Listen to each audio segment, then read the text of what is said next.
Dante Exum, born July 13, 1995. Every draft class has that one name, the pick that gets called, and instead of excitement, it brings confusion. In 2014, that player was Dante Exum, a 6'6" guard out of Australia with no college resume, limited exposure, and somehow he still ended up going 5th overall, ahead of future All-Stars, All-NBA players, and even a future MVP. The hype at the time wasn't built on production, it was built on projection. His size, his speed, and the idea of a tall two-way guard who could develop into something special. But even then, there were real questions that never quite got answered, because when you actually watched him play, it wasn't always clear what separated him. He didn't have a reliable jumper, he didn't show the kind of handle that breaks defenders down, and he didn't play with a clear offensive identity. And once he got to the league, those concerns didn't disappear, they followed him. Some would say injuries played the biggest role, others would say he was always more idea than reality. But looking back now, it raises a bigger question. How did a player this unknown go top 5, and why did it never fully come together? What happened? Let's talk about it. It's your boy JC Stunted Growth. Let's get it, man. Like, comment, and subscribe, and let me know who I should do next. Dante Exum, a 6'5", 6'6" combo guard from Melbourne, Australia, entered the 2014 NBA draft as one of the most unique prospects in his class, and also one of the most unknown. Unlike most top picks, Exum didn't go through the college system. Instead, he played at the Australian Institute of Sport and gained attention primarily through international competition, most notably at the 2013 FIBA Under-19 World Cup, where he showcased his size, speed, and ability to get downhill against his peers. That performance, along with his physical tools, quickly put him on NBA radars. But what really pushed his stock into the top 5 wasn't a long resume, it was projection. At 6'6", with a long wingspan, quick first step, and flashes of playmaking, scouts started to envision him as a future oversized lead guard, the kind of player you couldn't teach physicality. And in a draft where several prospects came with question marks, teams began to gamble on upside.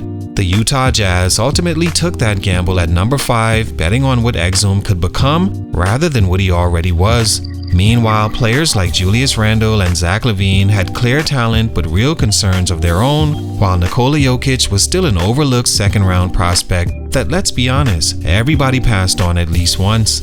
In that context, Exum wasn't seen as a reach, he was seen as a risk worth taking. The problem is, everything that made him intriguing, you didn't actually see it on the court. Stunt number 1, the mystery prospect gamble. From the moment Dante Exum entered the draft, his entire NBA trajectory was built on something most top 5 picks don't rely on: uncertainty. Not production, not dominance, not a proven skill set, but projection. And while projection can work for certain players, it's a dangerous game when there's no foundation underneath it.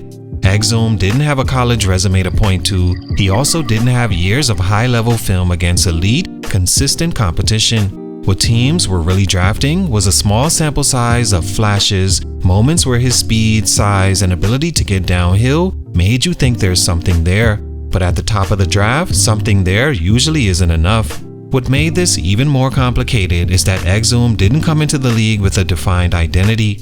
Was he a point guard, a secondary ball handler, a defensive specialist? Even early on with the Utah Jazz, it felt like they were trying to figure that out in real time. And for a young player, especially one already adjusting to the NBA level, that lack of clarity can slow everything down. Instead of refining your game, you're still trying to understand what your game even is. From a hooper's perspective, this is where the concerns started to show more clearly. The handle wasn't there to consistently create in the half court, not just straight line speed, but the kind of control, change of direction, and confidence that forces defenders to react. And his jumper wasn't reliable enough to space the floor or punish defenders for sagging off. And without those two things, it becomes hard to establish yourself as a lead guard in today's league. So now the role becomes even more unclear. And when you compare that to other players in that same draft, the difference becomes obvious. Guys like Julius Randle and Zach LaVine had flaws, but you could clearly see what they were.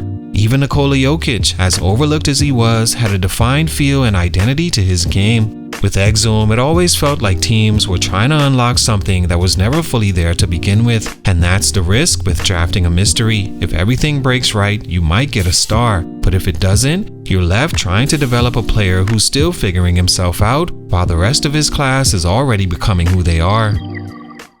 Stunt number 2, injuries stopped the development before it started.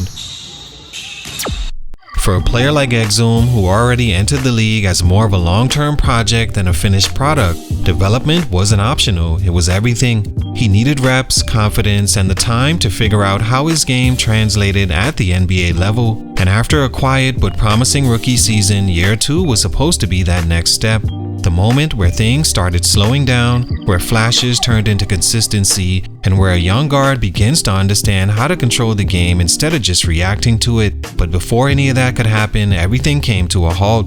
During the 2015 offseason, Exum tore his ACL while playing for the Australian national team. And just like that, the most important year of his development was gone before it even started. That injury didn't just cost him games, it cost him momentum. While other players from his draft class were taking steps forward, building momentum and establishing themselves, Exum was stuck on the sidelines, and when he finally returned, the gap was noticeable. Not just physically, but mentally. The confidence wasn't the same, the decision-making looked slower, and the aggression you want from a young guard just wasn't there. Instead of building off his rookie year, it felt like he was trying to catch up to where he should have already been. And it didn't stop there. His career quickly turned into a cycle of setbacks, shoulder injuries, more knee issues, and stretches of inconsistency that never allowed him to fully settle into a role. Every time it looked like he might find some rhythm, something would interrupt it. And for a player still trying to discover his identity, that's the worst possible outcome. Development requires continuity. It requires time on the court to make mistakes, adjust, and improve.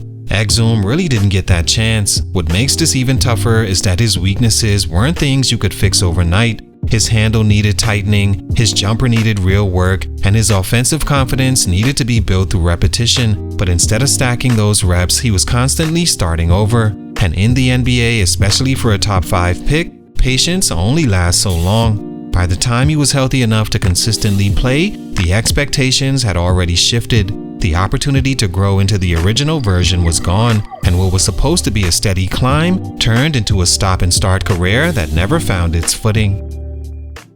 Stunt number 3, no identity, no role, no direction. By the time Dante Exum was finally able to stay on the court for stretches, a different problem had already taken hold. No one really knew what he was supposed to be. Not him, not the coaches, not even the Utah Jazz franchise. And for a top 5 pick, that's a major issue, because at that level, you're not just expected to contribute, you're expected to define something, a role, a strength, or a reason you were taken that high. But with Exum, it always felt like the team was trying to force clarity onto a player who never fully had it.